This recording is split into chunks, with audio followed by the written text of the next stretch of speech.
안녕하세요. 저는 수원에 살고 있는 30대 중반의 미혼 여성입니다. 원수는 외나무 다리에서 만난다는 속담을 다들 아실 겁니다. 저는 얼마 전 그 원수를 정말 생각지도 못했던 장소에서 마주치게 되었습니다. 그건 바로 저희 예비 시댁이었죠. 중학교 때 저를 그렇게 괴롭혔던 저의 원수가 바로 저희 예비 신랑의 여동생이었더라고요. 드라마로 쓰더라도 이런 이야기는 나올 수 없을 거라고 생각했었는데 그게 다름 아닌 저의 이야기가 될 줄은 꿈에도 몰랐습니다. 그 일로 인해 저는 잠시 잊고 있었던 지난 과거의 아픔을 다시 떠올리게 되었죠. 그때는 딱 죽고 싶을 만큼 제게는 너무 힘든 시간들이었거든요. 하지만 그때와 달라진 점이 있다면 더 이상 아무 잘못도 없이 억울하게 당하고만 있던 제가 아니라는 거죠. 저는 늦게나마 저를 괴롭혔던 학폭 가해자에게 통쾌한 복수를 할 수 있었습니다. 악한 인간들은 언젠가 스스로의 죗값을 치르게 된다는 말을 저는 이제야 믿게 되었고요. 그런 저의 이야기를 여러분께도 들려드리고 싶어서 이 사연을 보내봅니다. 이 모든 일의 발단이 되었던 그 사건을 먼저 이야기해야 할 것 같네요. 저는 중학교 3학년 때 학교 폭력을 당했습니다. 그 일로 인해서 아마도 제 인생이 송두리째 바뀌었다고 해도 과언이 아닐 정도로 저는 심각한 폭력을 당했었죠. 학교 폭력을 당했다고 하면 흔히들 가지는 편견이 있습니다. 네가 당할 만해서 당했던 거 아니야? 학교 폭력을 행하는 가해 학생도 문제지만 당하는 학생도 보통 일반적이지는 않더라. 피해 학생도 당하고만 있다는 게 이상하잖아. 뭔가 자기도 말할 수 없는 부분이 있어서 그런 거 아니야? 등등의 편견이죠. 네, 이것들은 피해 사실을 호소했을 때 제가 전부 직접 들었던 이야기들입니다. 그게 의도한 것이든 아니든 그 사람들은 모두 피해자 앞에서 2차 가해를 서슴지 않고 해댄 거죠. 무엇보다 저를 힘들게 했던 건 가해 학생의 행위는 물론이었지만 바로 이런 사람들의 왜곡된 시선들이었습니다. 저는 그런 이야기를 듣기에는 너무나 평범한 학생이었거든요. 외모도 특출나게 눈에 띄지 않은 평범한 얼굴이었고 성적도 마찬가지였어요. 한 반에 47명의 학생이 있었는데 거기서 대략 10등 내외를 오가는 지극한 평범한 정도의 성적이었죠. 그렇다고 성격적인 결함이 있었느냐고 묻는다면 딱히 그렇지도 않았던 것 같습니다. 그 일이 있기 바로 직전까지만 해도 저는 적당한 수의 친구들과 두루두루 친하게 잘 지내는 편이었거든요. 하굣길에 같이 떡볶이를 먹으러 갈 친구도 있고 조별 과제를 해야 하면 선뜻 함께 하자고 말할 친구들이 있는 정도로 말입니다. 딱 하나 평범하지 않은 것이 있었다면 그건 바로 저희 집안사였어요. 중학교 2학년 2학기가 되었을 때 아버지의 사업이 망하는 바람에 저희 가족이 전부 길거리는 나앉게 되었거든요.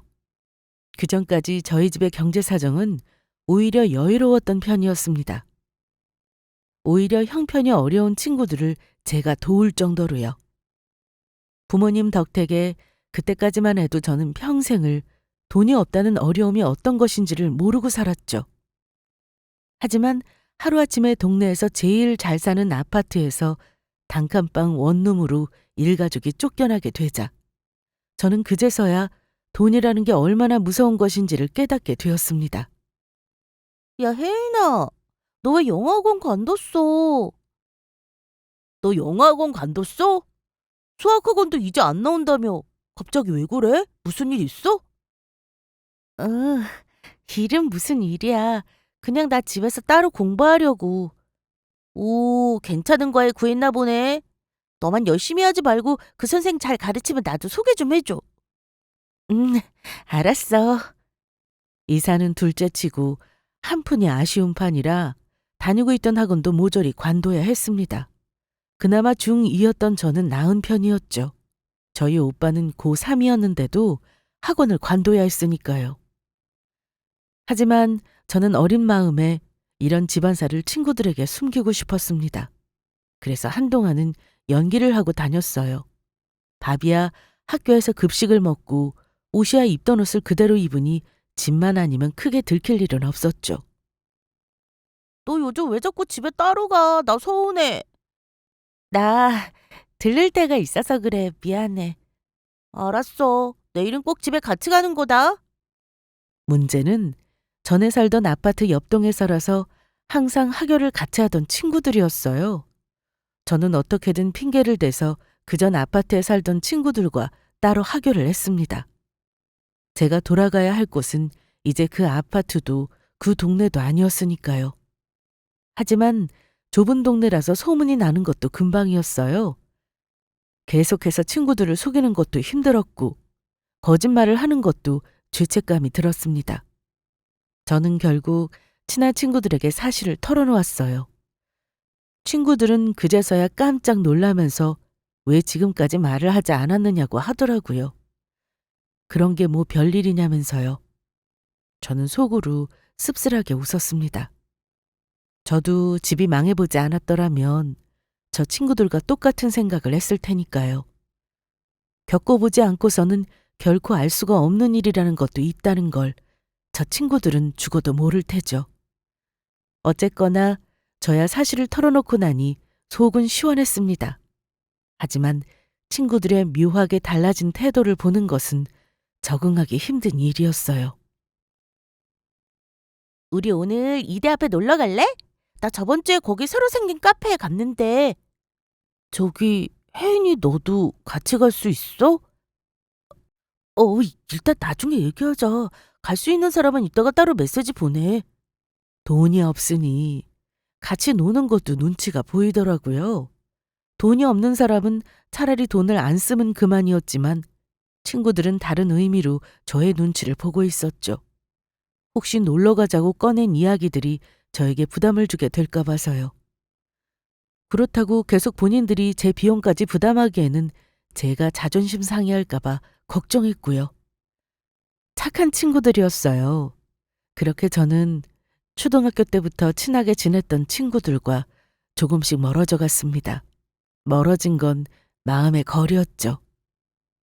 그리고 해가 바뀌어 중학교 3학년이 되었습니다. 새 학기가 시작된 직후라 한동안은 어수선한 분위기가 계속되고 있었죠. 친한 친구들은 같은 반에 한둘 있었지만 앞전의 일로 묘하게 서먹한 사이가 된 상태였고요. 그때쯤 학교에는 저에 대한 소문이 이미 퍼질 대로 퍼진 상태였습니다. 잘 사는 집 딸내미에서 아버지가 사업을 망해서 거지가 된 불쌍한 여자애로요. 그래서 조금 서먹하긴 해도 친구들은 여전히 저에게 잘 대해주었습니다. 그만하면 학교 생활을 하는 데는 전혀 문제가 없었죠. 하지만 저는 그때까지도 저를 기다리고 있던 불행을 전혀 모르고 있었어요. 야야, 어디서 무슨 냄새 안 나냐? 무슨 냄새? 그러고 보니까 뭔가 나는 것 같기도 하고. 어디서 걸레밥 냄새 같은 거 나는데 누가 옷을 안 빨아입었나? 제 뒤쪽에 앉은 한 여자애가 대놓고 킁킁거리면서 큰 목소리로 냄새가 난다는 얘기를 반복해서 하더라고요.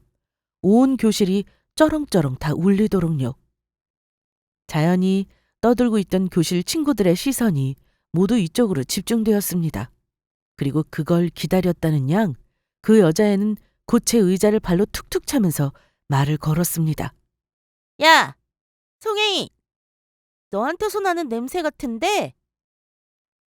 무슨 소리 하는 거야? 아니, 아무리 집이 가난해도 교복은 빨고 입고 와야지. 민폐잖아. 나 안 그래도 냄새에 예민한데 앞에서 이러면 어떻게 공부하라고? 집 망했다더니 너희 집에 세탁기도 없어?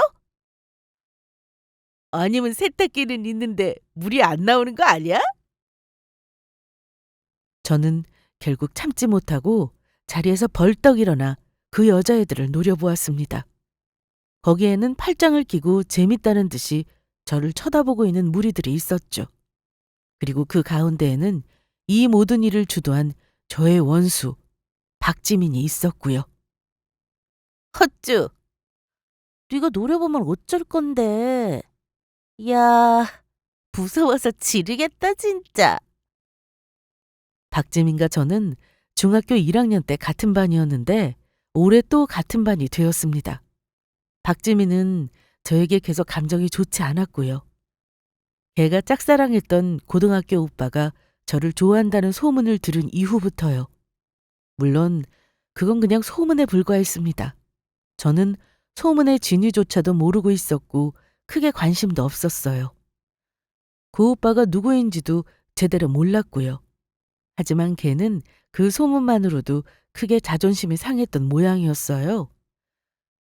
그때부터 집요하게 제 욕을 하고 다니기 시작했었죠. 하지만 중학교 1학년 때에는 친구들이 딱히 걔의 말을 들어주지 않아서 제 욕을 하고 다닌 게 큰 의미는 없었습니다. 저도 무시하면 그뿐이었고요. 하지만 3학년이 되면서 상황은 달라졌어요.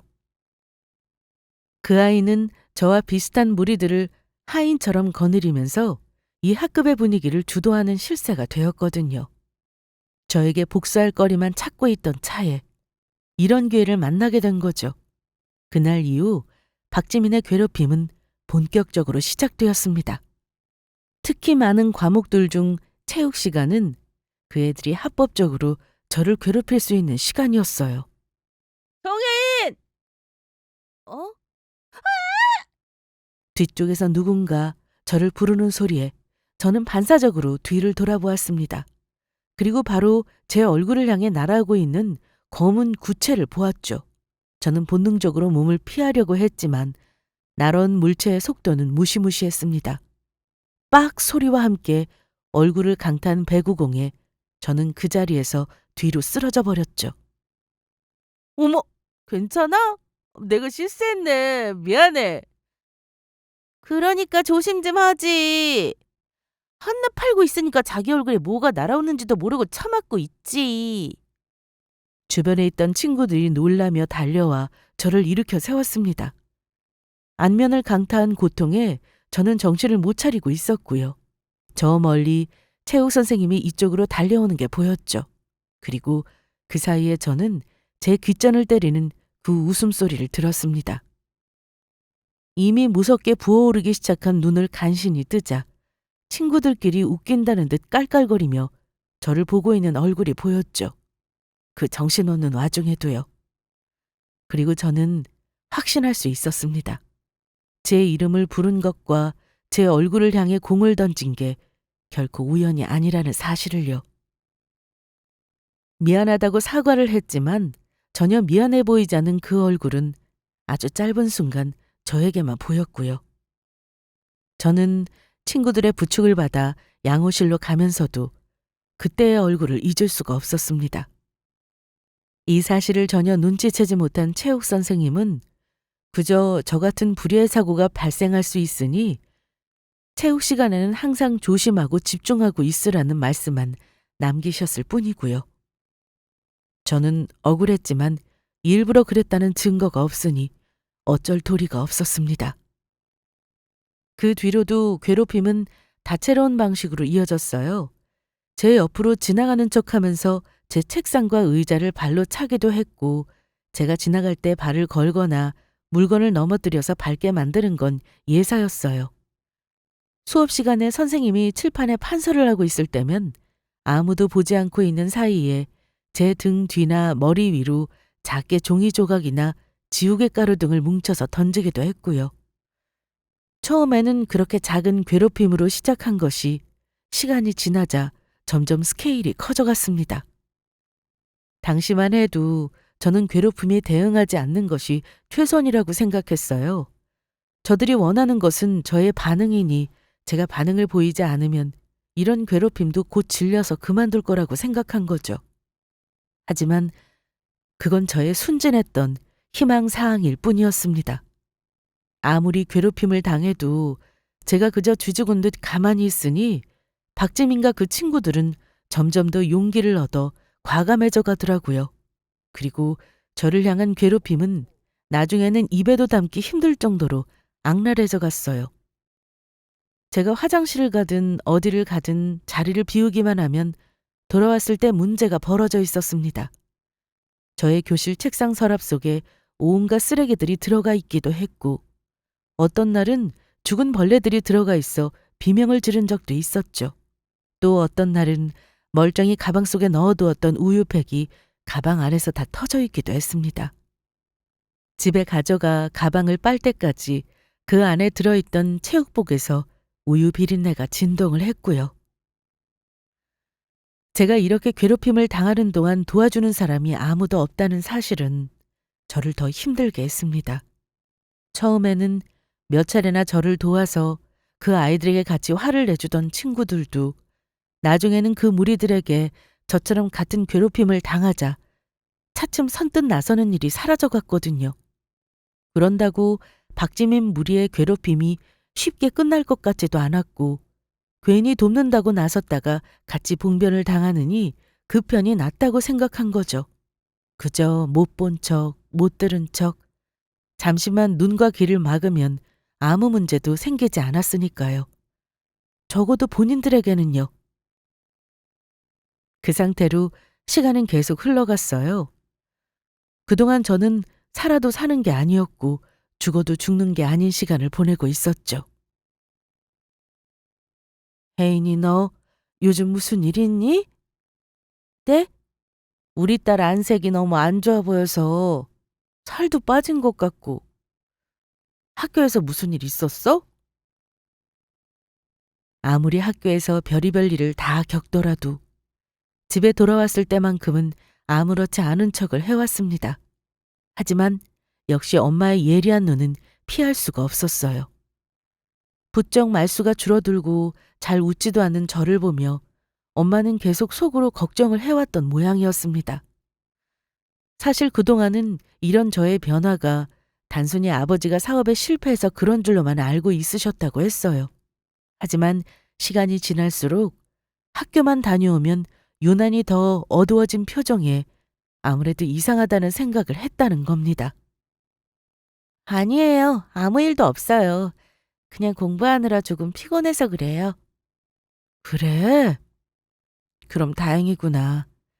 그래도 공부한다고 너무 무리하지 말고, 공부도 중요하지만 공부가 인생의 전부는 아니야. 알았지? 하지만 절대로 엄마에게만큼은 저의 이런 상태를 알릴 수 없었어요. 그렇지 않아도 아버지 때문에 힘들어하는 엄마에게 자식이 학교 폭력까지 당하고 있다는 말을 어떻게 할 수가 있겠어요. 제가 아니더라도 저희 엄마는 충분히 힘든 상태였으니까요. 그동안 아버지는 사업이 망한 뒤로 삶의 의지도 없이 무기력하게 집에서 내내 술만 드시고 있었습니다. 당연히 그런 아버지에게 엄마는 밖에 나가서 하다못해 일용직 일이라도 좀 해보라고 화를 냈고요. 하지만 아버지의 좌절은 하루 이틀 만에 해결될 일이 아니었습니다. 엄마의 희망은 오직 자식인 오빠와 저뿐이었어요. 그나마도 오빠가 곧 성인이 될 테고 오빠는 어려서부터 엄마 말을 잘 듣던 효자였다는 게 천만 다행이었죠. 하지만 엄마도 점점 정신적인 한계에 부딪히고 있다는 사실이 어린 제가 보기에도 느껴질 정도였습니다. 엄마마저 아버지처럼 삶의 의지를 놓아버릴까봐 저는 두려웠어요. 그런 상황에서 제가 학교에서 있었던 일을 솔직하게 털어놓을 수 없는 건 너무나도 당연했죠. 제가 할 수 있는 일이라고는 그저 이 모든 일들이 자고 일어나면 꿈처럼 끝나 있기를 바라는 것밖에 없었습니다. 아니면 하루빨리 이 지옥 같은 시간들을 지나가서 박재민과 제가 서로 다른 학교로 진학하게 되기를요. 그 상태로 몇 달이 지나갔습니다. 하지만 마침내 더 이상 제가 참을 수 없게 된 그 사건이 발생했어요. 저희 교실 뒤쪽에는 학생들이 사용하는 사물함이 5층 높이로 쌓여 있었습니다. 거기 보관하는 물건들은 특별한 게 아니었고 대부분이 교과서와 문제집, 학용품이 전부였죠. 그래서 사물함은 자물쇠를 채운 것이 절반, 채우지 않은 것이 절반쯤 되었습니다. 물론 저는 학교 폭력이 시작된 이후로 반드시 제 사물함에 자물쇠를 꼭꼭 채우고 다녔고요. 비번도 절대 실수로라도 노출되지 않도록 애를 썼습니다. 무슨 일이 벌어질지 모르니까요. 그런데 어찌된 일인지 등교를 했더니 제 사물함 자물쇠가 사라져 있더라고요. 걸쇠 쪽에 남은 자국을 보니 날카로운 무언가로 긁어낸 듯한 모양새였습니다. 저는 황급히 자물쇠를 열었죠. 그런데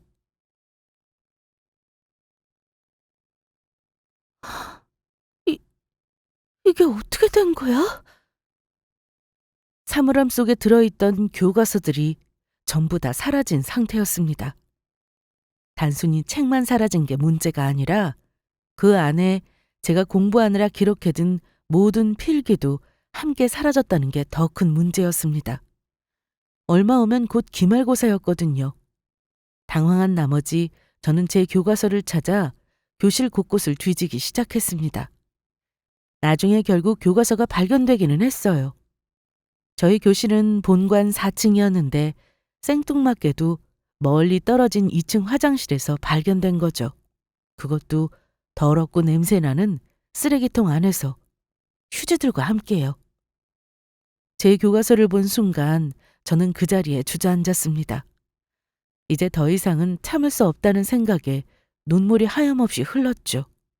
저는 미친 사람처럼 그 냄새나는 교과서들을 안고 교실로 뛰쳐 들어갔습니다. 야, 박지민! 헉, 깜짝이야! 이게 미쳤나? 감히 누구 앞에서 소리를 질러? 제가 소리를 지르자 무리들과 어울려 낄낄대고 있던 박지민이 깜짝 놀라 저를 돌아보더라고요. 저는 실성한 사람처럼 웃으며 품에 안고 있던 책들을 그의 발 앞에 하나씩 던졌습니다. 하마터면 책의 발등을 맞을 뻔한 박지민이 곧 일어나서 발작하듯 소리를 질렀죠. 미쳤어? 너 진짜 죽고 싶어?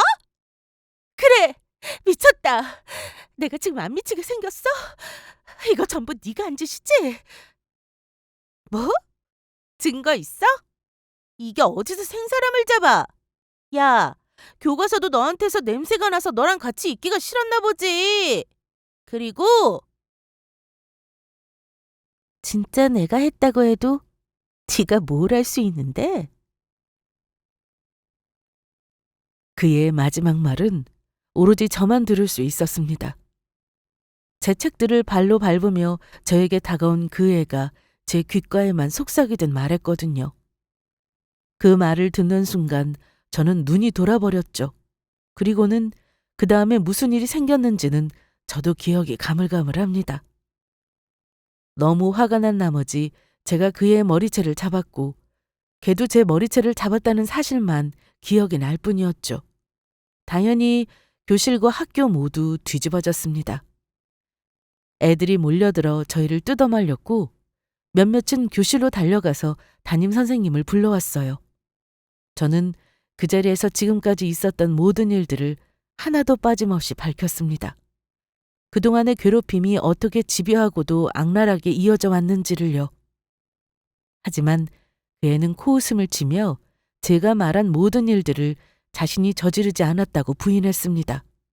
그 무리들도 그 애의 말을 뒷받침해 주었고요. 선생님, 저는 혜인이가 도대체 왜 저한테 이런 누명을 씌우는지 모르겠어요.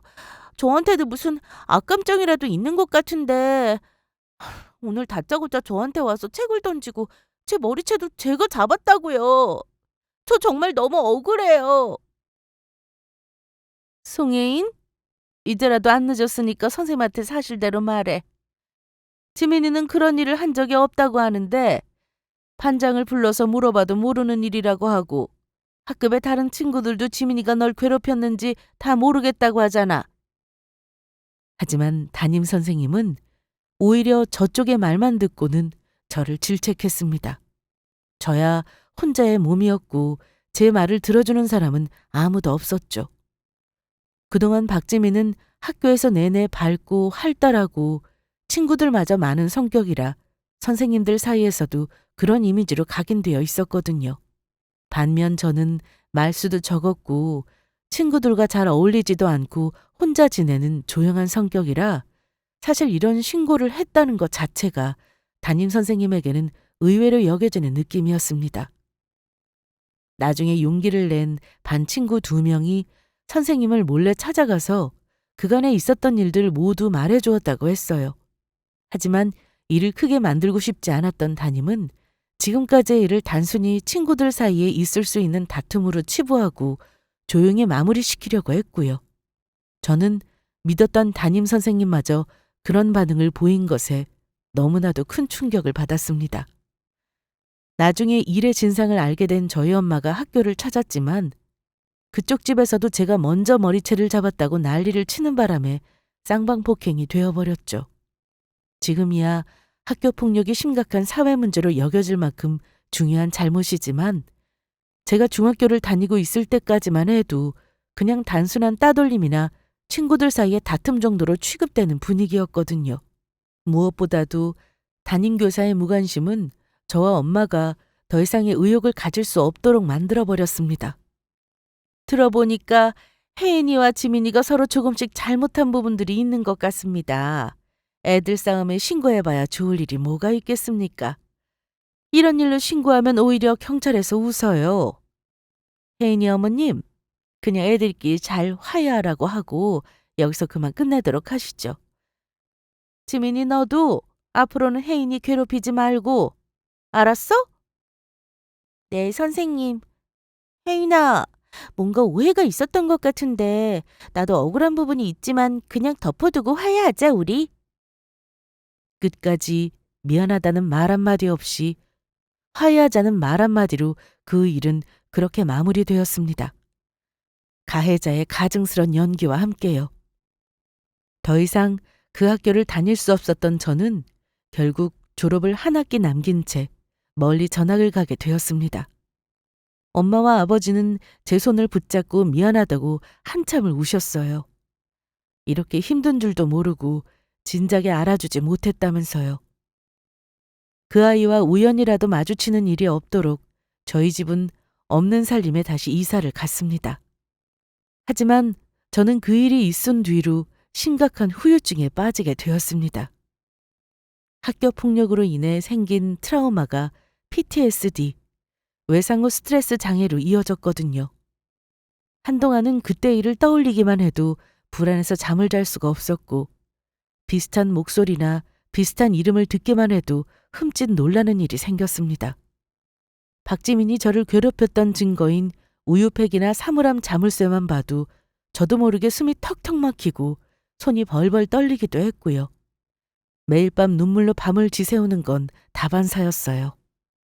그 일로 인해 변해버린 저를 보며 저희 집은 한동안 초상집 분위기나 마찬가지였습니다.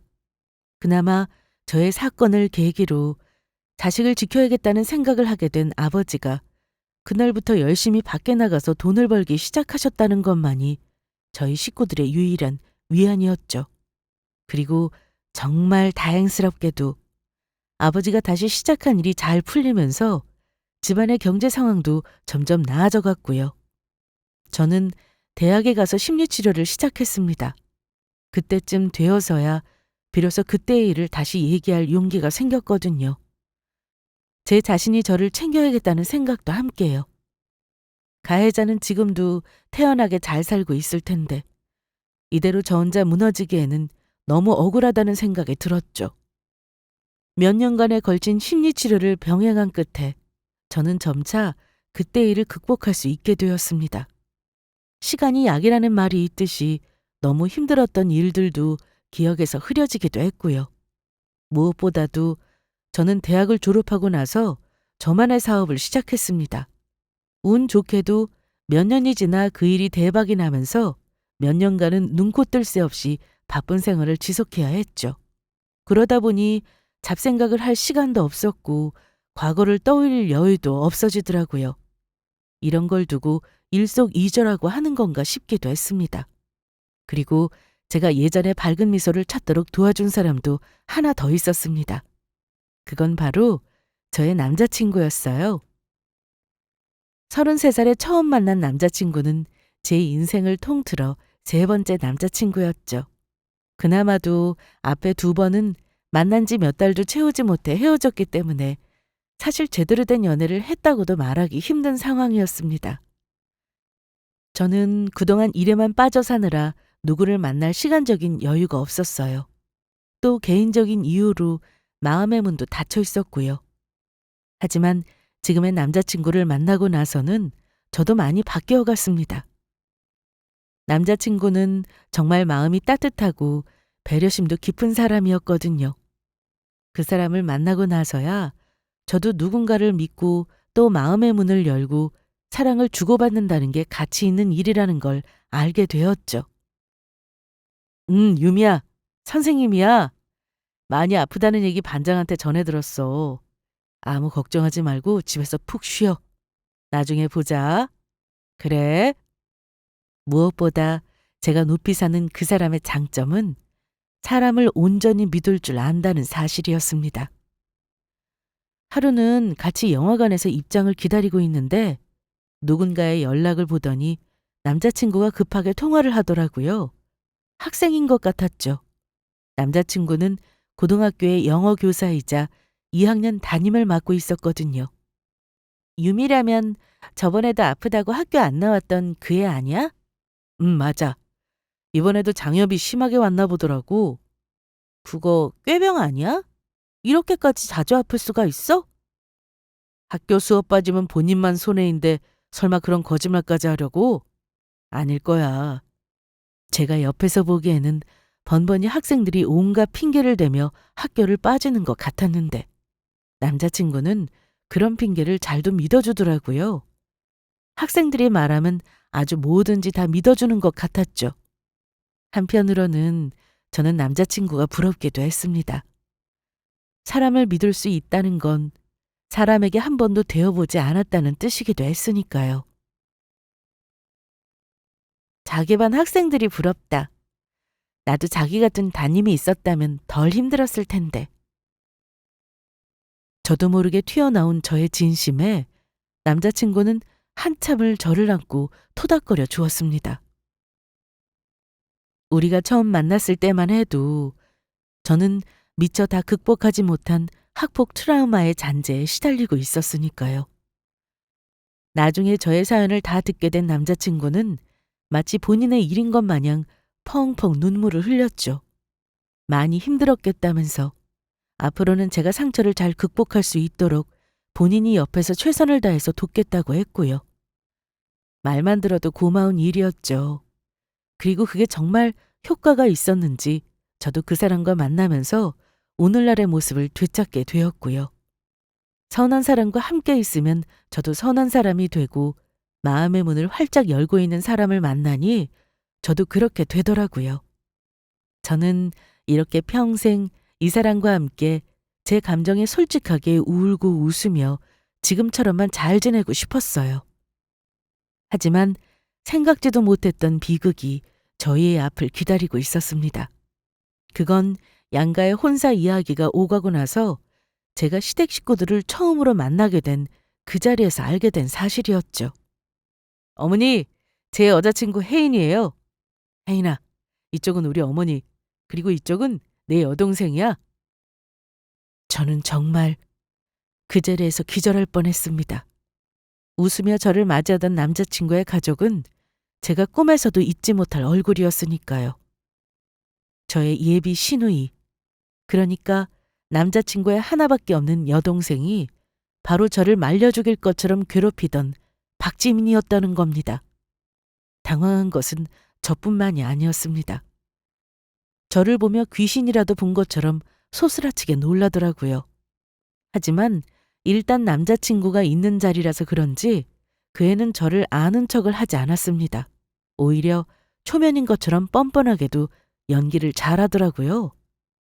야, 이게 어떻게 된 거야? 우리 오빠 여자친구가 너라고? 기가 막히네, 진짜. 기가 막힌다는 말은 내가 해야 할 말인 것 같은데 네가 성은 오빠 여동생이라고? 너 혹시 다 알고 있으면서 일부러 우리 오빠한테 접근한 거 아니야? 남자친구가 잠깐 음료를 사러 나가자마자 그 애는 바로 본색을 드러냈습니다. 코웃음을 치면서 저를 향해 일부러 접근한 게 아니냐는 헛소리를 해대더니 나중에는 그러더라고요. 이게 다 무슨 소리야? 남자친구가 사라지자마자 저희 둘 사이에 묘한 기류가 흐르는 걸 본 예비 시어머니는 어리둥절하면서 그 애를 쳐다보더라고요. 엄마, 얘가 걔잖아. 나 중학교 때 그 학교 폭력 신고했던 애. 어? 무슨 학교 폭력? 한참 제 얼굴을 샅샅이 훑어보던 예비 시어머니는 그제서야 기억이 났다는 듯 탄성을 질렀습니다. 그때 양가 부모까지 와서 학교에서 사자대면을 했었으니 기억이 나는 것도 당연했죠. 어머, 네가 그때 그 애야? 세상에, 어떻게 이런 우연이 다 있니? 우연인지 악연인지는 모르겠고, 야, 잘 살았나 봐. 그때 담임한테 신고해서 나 엿먹이더니 얼굴까지 펴가지고 이제는 우리 오빠랑 결혼하겠다고 여기까지 다 찾아왔네? 근데 니까지 거한테 우리 오빠가 가당키나 해? 과거 세탁하고 남자 하나 잘못해서 팔자 고치려나 본데 어림도 없어. 인간은 절대 고쳐 쓰는 게 아니라더니 역시나 저 박살난 인성은 아직도 하나도 변한 게 없더라고요. 거기다 자기 딸이 학교 폭력 가해자라는데도 뻔뻔하게 우리 딸이 그럴 리가 없다. 그리고 그랬다면 다 이유가 있었을 거다라는 말로 오히려 억지를 부리던 예비 시어머니도 변한 게 없긴 마찬가지였습니다. 기가 막히는구나. 어떻게 우리 성훈이를 만나니 네가? 아, 됐다. 뭐가 됐든 이 결혼시킬 생각 없으니까 없던 일로 하자. 성훈이한테는 아무 말 하지 말고 헤어지거라. 그리고 나와 혹시라도 오빠한테 그때 일 얘기했다가는 내가 아주 지옥이 뭔지 보여줄 테니까 처신 똑바로 해. 알았어? 그리고는 두 사람이 당장 헤어지라면서 저를 닥달하기 시작했습니다. 어쩌면 인간이 이렇게 뻔뻔할 수가 있죠? 그래도 지났으면 조금쯤은 반성하고 새 사람이 되어 있을 거라고 생각했었는데 그건 저 혼자만의 생각이었죠. 그래도 부끄러운 건 아는지 남자친구가 혹시 이 광경을 보기라도 할까봐 내내 현관문 쪽을 흘깃거리며 눈치를 보더라고요. 저는 그제서야 알았습니다. 이 두 인간들의 약점은 저의 남자친구라는 사실을요. 남자친구가 음료를 사서 돌아오자 두 사람은 다시 태연하게 연기를 시작하더라고요. 저를 이 자리에서 처음 본 다정한 시어머니와 시누이 연기를 말입니다. 조금 전까지만 해도 저를 잡아먹을 것처럼 난리를 치던 두 사람의 돌변한 태도를 보니 소름이 끼칠 지경이었죠. 그날 그 충격적인 자리를 끝내고 저는 집으로 돌아왔습니다. 결혼까지 결심했던 내 남자친구가 사랑하는 가족이 바로 그 인간들이었다니.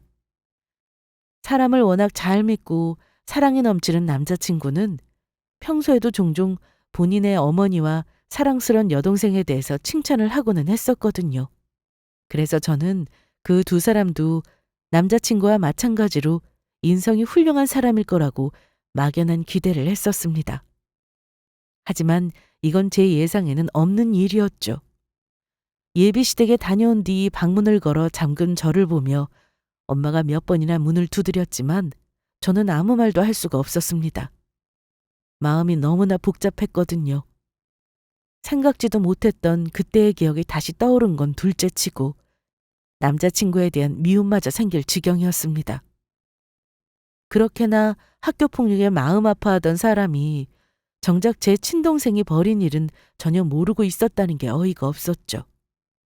처음부터 진작 이 사실을 알았더라면 저는 절대 남자친구와 만나지 않았을 겁니다.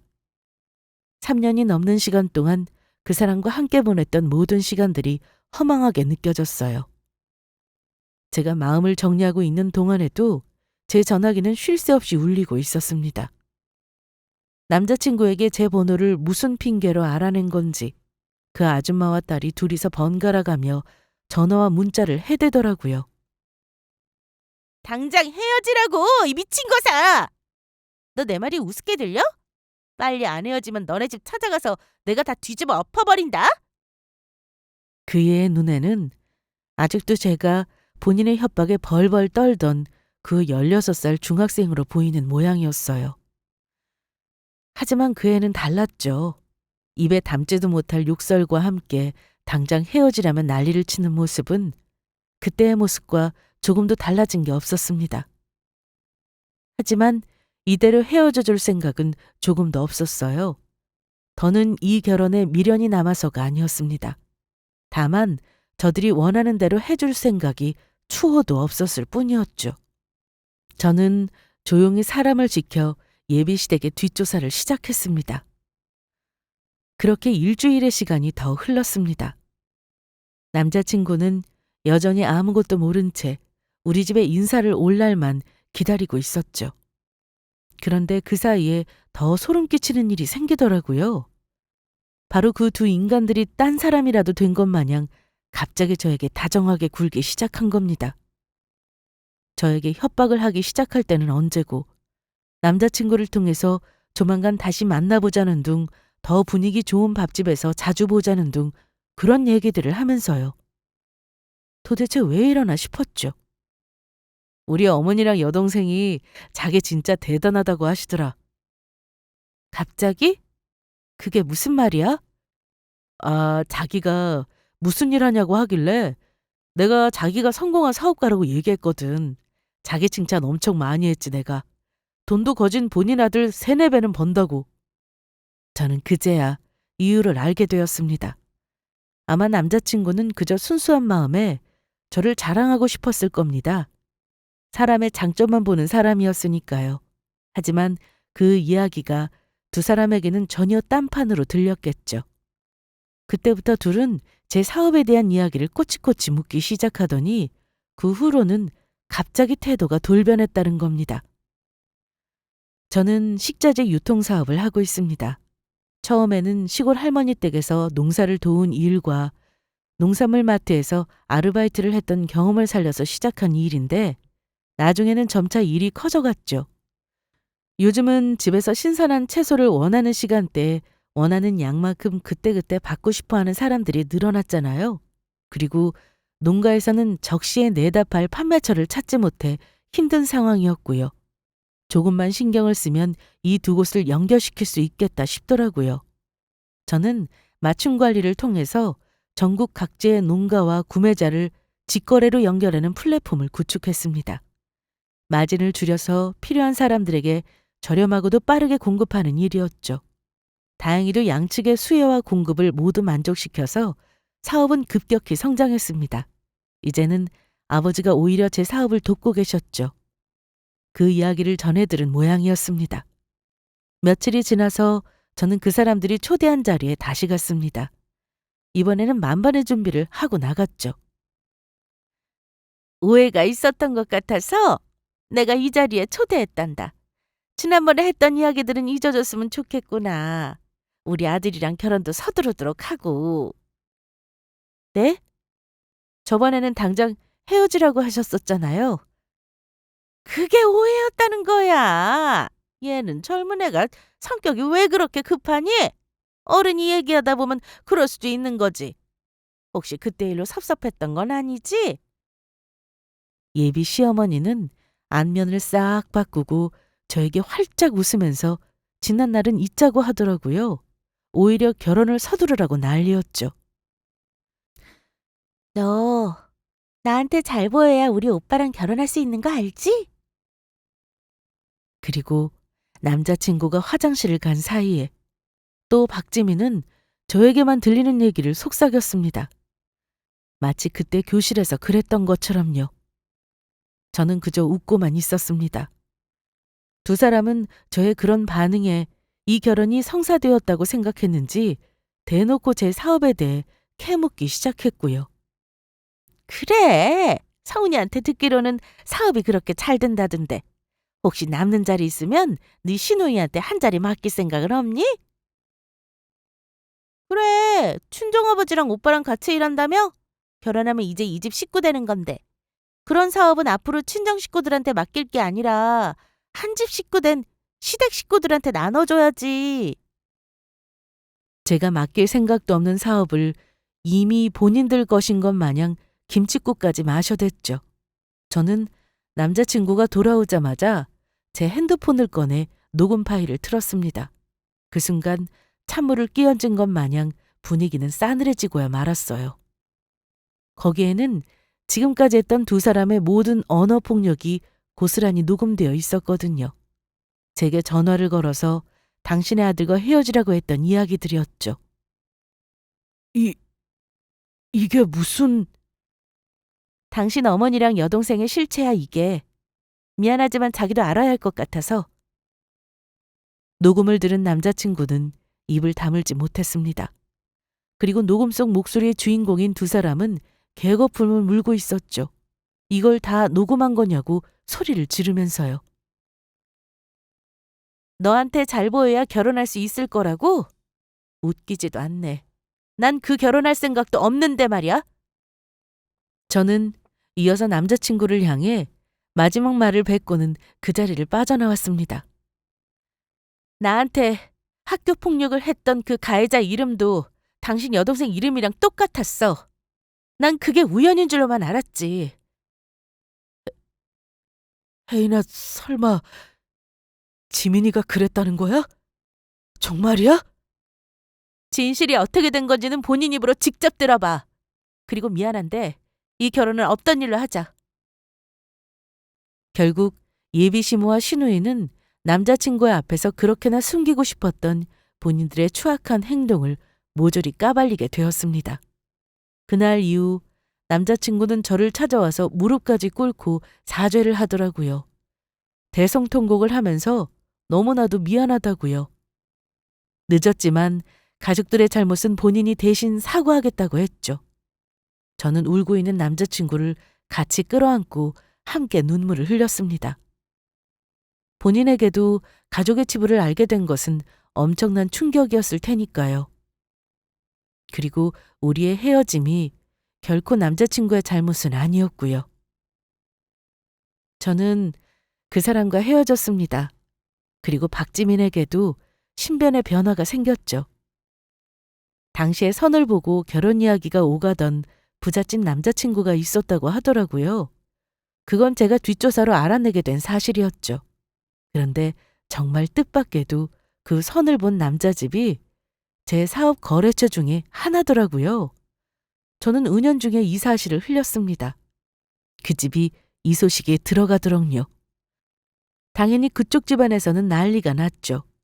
예비 며느리가 학교 폭력의 가해자였다는 걸 받아들일 수 있는 집이 몇이나 되겠어요? 온 집안이 뒤집어지고 그날로 파혼을 당했다고 하더라고요. 나중에 박지민이 저를 찾아와서 행패를 부렸지만 저는 그 모습마저 동영상으로 모두 남겼습니다. 한 번 더 찾아오면 이 동영상까지도 네 오빠에게 보내버리겠다는 말과 함께요.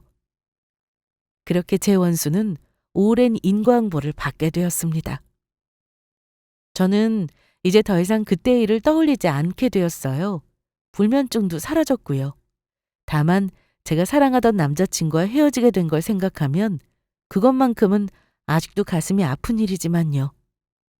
하지만 그쪽 집안과 사돈으로 엮일 자신이 도저히 없었습니다. 저희 엄마 역시도 잘 헤어진 거라고 저를 위로해 주셨어요. 저는 이제 과거를 모두 털어버리고 앞만 보면서 살아가려고 합니다. 감사합니다.